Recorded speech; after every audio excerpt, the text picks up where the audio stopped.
আমার রান্নাঘরের পিছন দিকটা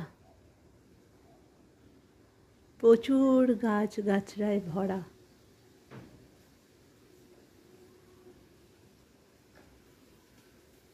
তবে এই জমিগুলোও কিন্তু লোকের কেনা।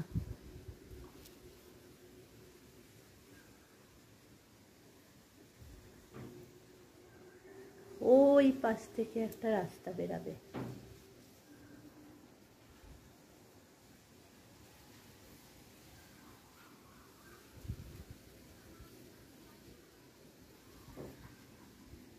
প্রথম আমিও এখানে থাকতে ভীষণ ভয় পেতাম, এখন অভ্যাস হয়ে গেছে, এখন আর কোনো অসুবিধা হয় না।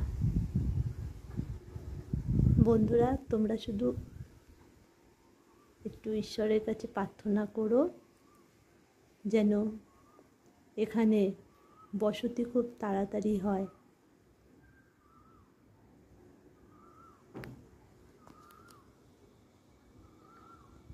নমস্কার বন্ধুরা।